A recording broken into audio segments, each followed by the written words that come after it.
Hello सो जो मैंने कहते जे फास्ट तो भाई एटा गोटे रखा दरकार गोटे जदि आम पसंद पसंद से जो मैनिपुलेटिव स्टेटमेंट कर बंद करूँ आपण क्या सपोर्ट कर एंड सोसाइटी को कंट्रीब्यूशन गोटे ही जाए केमती बुझे दूसरी at the end of the day आप जेकोसी स्टडी करूँ कंट्रीब्यूशन सोसाइटी को आपण थिंकिंग रही है दरकार ओके समस्त थिंकिंग सेम ही अच्छे ठीक अच्छे मेडिकल इक्विपमेंट्स आउ जड़े बनाती सप्लाई जड़े करती पहुँचे जन पाखे मेडिकल सब लार्जेस्ट जोटा medium right now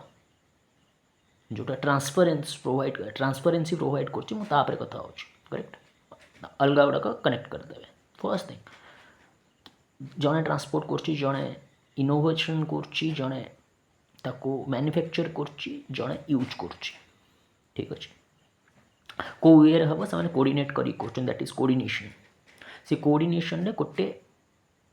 equipment medical को सप्लाई करा जाए गोटे इक्विपमेंट मेडिकल फील्ड को सप्लाई करा जाए मेडिकल फील्ड को सप्लाई करा जाए देन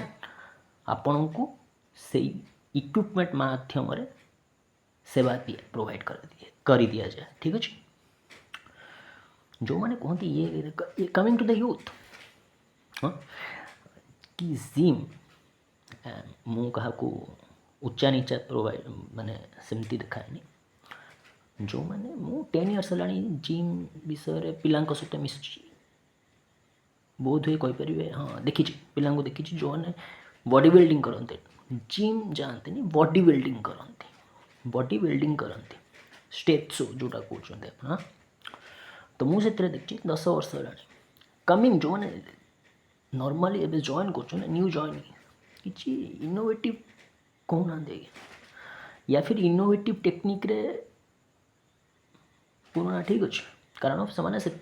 कंट्रीब्यूशन देखा दूसरी गॉट माय पॉइंट आजिका यूथ मैंने बहुत सारा माने एमती चॉकलेट चॉकलेट चॉकलेट चॉकलेट ये गलत है वो गलत कहीं ना था भाई जदि सुजोग मिलूँ जो सुजोगटा तुमर से तुमर 3टा जिनस अच्छी भाई स्कूल आम भी पढ़ी जो पिला जो बहुत डाउट आसूँ नॉर्मल जिन सरस्वती स्कूल पास आउट ठीक अच्छे आमर 100 मीटर थाए 200 मीटर थाए 300 मीटर थाए जना थाए कौन तुम कि ना गोला फिंगाटी अच्छी बुझीपार जो मैंने न बुझीपार ओडिया मीडियम जेकोसी स्कूल को जाओ सेम खेल हुए ठीक अच्छे जो मैंने बहुत जाना दरकार 10 वर्ष जिम जाइए पुराना टेक्निक रे ही पिला खेल आगू आसुँच रिप्रेजेंट कर तुम कह खेल न्यू तुम ये न्यूटन था लो देखा दरकार नहीं ठीक अच्छे सेमती भी मुझे तुम प्रिवियस वीडियो कहती जेकोसी तुम गोटे नुआ ल पका नुआ आडाप्ट हो गले तुम ऑर्गेनाइजेशन करके ग्रो कर if you want to do एटा हो पारनी बोली मुझे कर इच्छा थी दरकार या फिर सपोर्ट जदि कर खेलुवा दरकार या फिर सपोर्ट नॉर्मली आम भाई जाकि क्रिकेट फैन हो कारण तुमको जब लाज लगुव कारण आम जानच गोटे जिन आमको तो मत तो कि विराट कोहली आसी पैसा दो इनडायरेक्टली जदि मत दौथे then it's very good thing मैंने जो मैंने फैन अच्छा या फिर पूरा पब्लिक को न दौले भी जनकर डेडिकेशन से गोटे ऑर्गेनाइजेशन थी दरकार आम एटा हृदयंगम कर हृदयंगम कहते वास्तविकता को आस ठीक अच्छे आम क्रिकेट खेलुन तो मैंने आम सपोर्ट करूँ से आम सपोर्ट कर विराट कोहली ना कहलु सौरभ गांगुली दादा बुझिपार से डिफरेन्सीएट आम जाचु दिमाग से अच्छे नॉर्मल जिनस तुमको इक्विपमेंट कथा कहली क्रिकेट कथा कहली जिम कथा कहली या बाद तुम आ कौन कौ जिन ग्रो ऑर्गेनाइज्ड वे कर भावुच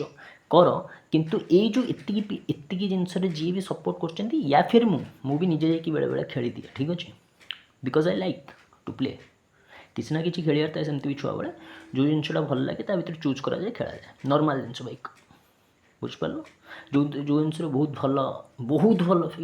भल लगे या फिर बहुत पसंद आसे से नहीं कि फ्यूचर है नॉर्मल जिनस आज भी कम कर आज भी से फील्ड अच्छे ठीक अच्छे ये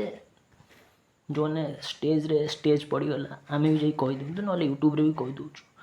सेमती करने अपेक्षा जी कर सपोर्ट कराए आम भी सपोर्ट कर ठीक अच्छे हाँ जुबान कीमत जान सारापर मैनिपुलेटिव स्टेटमेंट दिंतुनि कि आम तुमको सपोर्ट करूँ सपोर्ट कर समस्त को सपोर्ट कर स्टेटमेंट दि जाए ठीक अच्छे नॉर्मल ମୁଁ ମୋ ଚାରିପଟେ ଦେଖି ସାରିଲା ପରେ ମୋତେ କିଛି ଏତେ ଅସୁବିଧା ହେଇନି।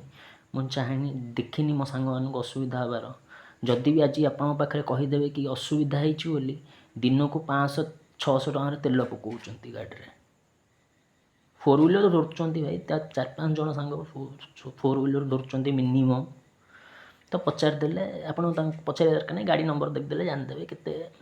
ତେଲ ବାହାରୁଛି, କ'ଣ ଯାଉଛି, କେତେଟା ଗାଡ଼ି ଅଛି ଜାଣିଦେବେ। ୟା ଫିର୍ ମୁଁ ଅନ୍ଧାରରେ ଅଛି, ଠିକ୍ ଅଛି। ତ ଏଭଳିଆ ମୁଁ ଓଡ଼ିଶାରେ ରହୁଛି ଆଜ୍ଞା, ଠିକ୍ ଅଛି। ତ କେଉଁ ଲୋକ କେଉଁ ଭଳିଆ ଷ୍ଟେଟମେଣ୍ଟ ଦେଉଛି, କେଉଁ ଭଳିଆ ଭାବ ବିନିମୟ ହୁଏ ଆପଣଙ୍କ ସହିତ, ସେଇଟା ଆମେ କହିପାରିବୁନି। ଆମେ ବାସ୍ତବିକତାରେ କହୁଛୁ। ମୁଁ ମୋ ଏକ୍ଜାମ୍ପଲ୍ ଦେଲି, 5ଟା ସାଙ୍ଗଙ୍କ ଏକ୍ଜାମ୍ପଲ୍ ଦେଲି, ଖାଉଛନ୍ତି, ଭୋଜି ହେଉଛି। ଓଡ଼ିଶାରେ ତ ଏଇଟା ହିଁ ଚାଲିଛି। ଆପଣଙ୍କର କେଉଁ ଓଡ଼ିଶାରେ ରହୁଛନ୍ତି ମୁଁ ସେଇଟା ଜାଣିନି। ଓଡ଼ିଶାରେ ଏହା ହେଉଛି, ଆମ ଆଖପାଖ ଏହା ହିଁ ହେଉଛି। ଆପଣ କେଉଁ ଓଡ଼ିଶାରେ ରହୁଛନ୍ତି ମୁଁ ଜାଣିନି। ଆଜ୍ଞା, ରହିଲି।